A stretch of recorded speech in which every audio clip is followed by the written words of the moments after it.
Under the midnight sun on the secluded shores of Lac La Martre, the fish are biting.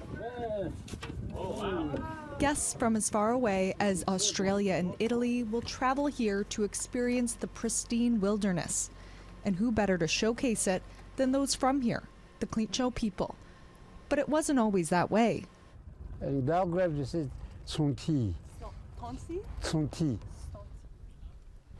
Archie Natsiza helped build the guest cabins here in the 1970s. He remembers the disconnect felt by locals seeing outsiders call the shots. Some of the elders, they don't really like it.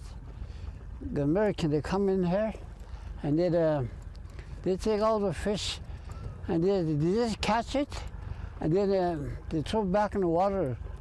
And then the fish, they get sore on the neck, and then they die there. Yeah. Some of this, they seen them, if they go out on a lake, they see the fish floating. Up until 2023, Americans owned this fishing lodge. At that point, the economic arm of the Tlicho Nation bought out the shares, making this viable tourism business 100% First Nation owned and operated.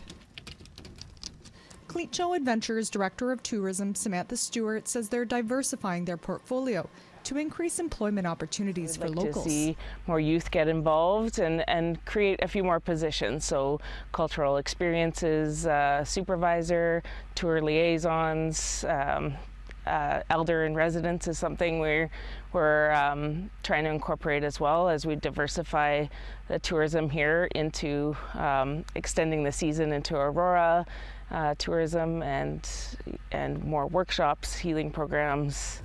I know where all the fish are. I know where all the animal moose and the woodland caribou. Natsiza is an elder in residence here from the small Dene community of N.W.T, some 40 kilometers away. We're teaching all these young guys, the one that they don't have a job or they don't go to school. So they come over here and we try to teach them how to do guiding.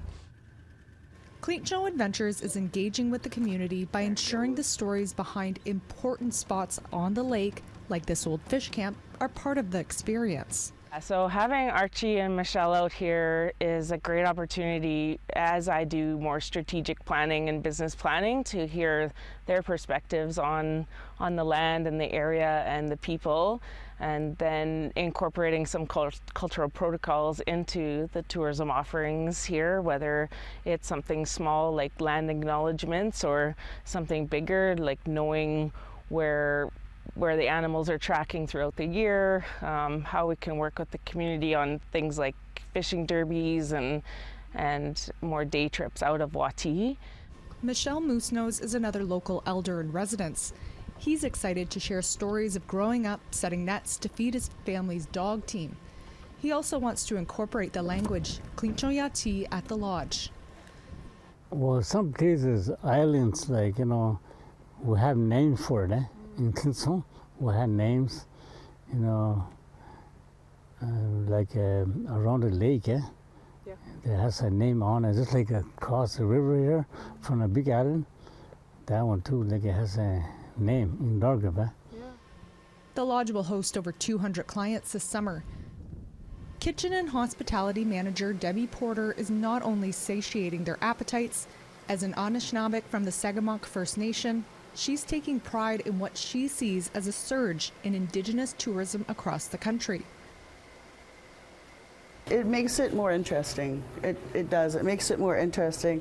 And, being as we get all of our people from usually the States, they find that super interesting that we're telling them things, from the land or from this region. John Simpson has been guiding here since 2011. Yeah, my grandfather worked here, my father worked here before. What keeps you coming back? Well, just like meeting new people, from the state, that's why, and well, I want to know what's it like over there. A man of few words, Simpson says guiding is simple. Make safety a priority and keep landing trophy fish. Charlotte Mart Jacobs, APTN National News, Lac La Martre, Northwest Territories.